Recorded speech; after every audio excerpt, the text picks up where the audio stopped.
Hello fellow YouTubers. Today I'm going to provide a review and my personal experience with the Amazon bestseller, the Fire TV Stick with Alexa Voice Remote. Before we get started, be sure to hit the like button if you've enjoyed this video or any of my other videos. Hit the subscribe button to have my videos appear in your feed. Alright, now that we have that out of the way, let's talk a little bit about the Fire TV Stick. To compare, I actually have two Roku 2s. I bought them probably about a few months apart, and the Fire TV Stick blows those Rokus out of the water. And there's a number of reasons why I personally prefer the Fire TV Stick, and that's basically what we'll talk about today. Before we talk about that, I do want to go over what we primarily use the Fire Stick for. We use it to watch YouTube videos, which we'll talk about in a little bit. We watch HBO through Amazon. We also watch the ESPN app, the True TV app, and so on. And I'll also mention those later on as well. But first, let's talk about the pros. First, you have the ability to sideload apps that are not already configured or created in the Amazon version of their app store. So basically what that means is you can navigate to a web page through Amazon Fire Stick and download any other apps if you see fit. This is really popular if you wanted to download something like Kodi or some of the other software that's out there. That is something that you are not able to do with the Rokus, at least as of this video you weren't able to do that. And so the Rokus actually have their service, their hardware locked down pretty tight, so there's not a lot of flexibility in there. But not with the Fire TV. Fire TV, if it's on the internet, it is a small enough size where it can fit on the device. You can basically download it. Second, it works with Alexa. Alexa is a way that you can communicate with Amazon products. For example, you could say, Alexa, what's today's date? And it'll respond back with the date, which is pretty cool. So in this instance, you could say, Alexa, turn on HBO now. And Alexa will stop whatever app that's currently running and then switch to HBO now. In the beginning, you had to press the speaker button that's on the remote. However, more recently, you can actually use the Echo Dot or whatever other hardware that you have at the time. So that's pretty cool. That's a nice feature. I don't use it a ton because I have a few different remotes with me or on me. I have the Amazon actual remote.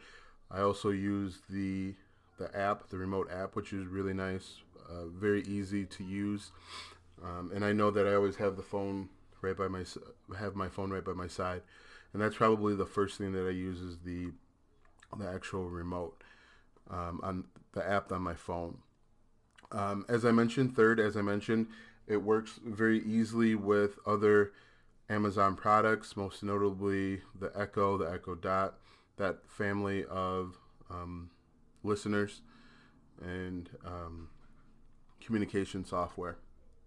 Fourth, one of the big things that I like about the Fire TV Stick is that I've never had it lose connection.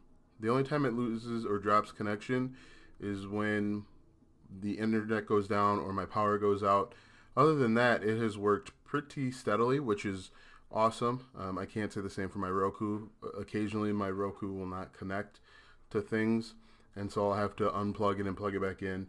I've never had to do that with my Fire TV Stick. It works pretty seamlessly, which is huge when you have kids that demand watching YouTube. Fifth, anyone can develop an app and post it. If you search through the apps, there's thousands of apps that you can download, which can be good and bad, but it does enable creativity and flexibility if anyone can download the app. I would say the sixth pro out of the many pros that are out there is that it is easy to adopt to. There's no learning curve whatsoever. Basically, you plug it in, and as long as you have an Amazon account, you are up and running. You can just download apps as you see fit. One thing that you do need to be aware of is you do need to have an Amazon account. I know that can be a drawback for some people that don't like to have a lot of information on the internet. So that actually leads me to my con. My first con is that you do need to have an Amazon.com account. What I would recommend is before plugging in this Fire TV stick, go to a computer or a tablet or even your phone, I guess, and create an Amazon account if you don't already have one. It'll make it much easier to create an account this way versus pressing the buttons to pressing it 15 times to go over to A and then down to B and so on. What I would recommend definitely is to go to a place where you have a keyboard, create an account, and then go from there. It'll make your life a little bit easier. The second con, and probably the biggest frustration that we have as a family, is that there's no YouTube app. There was a YouTube app at one point, and then Amazon and Google got into a little tiff or whatever you want to call it, and so they got rid of that app.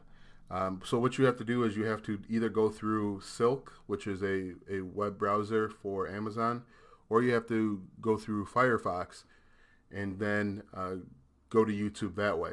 It's not a huge deal. It's just a minor inconvenience where you have to go through an additional step. It would be much easier if Amazon and Google got over their little frustrations with each other and you could just go directly to Amazon.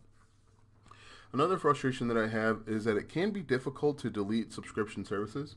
For example, if you wanted to get rid of HBO Now or whatever it else is that you're paying for, you have to go through Amazon.com, the website, in order to do that. I haven't found yet, and maybe if I'm wrong, you can point it out in the comment section. I haven't found a way yet to remove subscription services through the app. So you want to make sure that you're aware that if you download a free trial of, let's say, HBO, you know how to download it, or else you'll be billed for it reoccurring every month.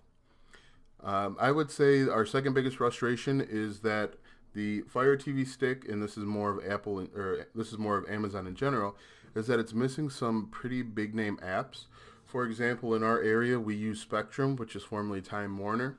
We use their streaming service, and I don't have an app to go to use their streaming service. Now, Roku has the Spectrum TV app, and you can use that pretty easily. But if I want to watch the same or comparable TV on my Amazon Fire Stick, I have to download each individual app and then manually navigate to them. For example, if I wanted to watch ESPN, I'd have to close the Netflix app, go over to ESPN, open ESPN, enter my password, and then view. And then if I want to go to True TV or whatever else, again, I have to hit the home button and then navigate over to True TV or a different app. Whereas if I'm using the Roku 2, I can just go to the guide or go to the menu and navigate to the different channels that way. So that's something else to think about. I'm sure Charter or Spectrum are working on developing an app. It's just a minor inconvenience when you're trying to channel surf. Overall, as I mentioned, I think that the Fire TV stick blows the Roku hardware out of the water for a few different reasons. First of all, the flexibility, the ability to sideload apps to basically curtail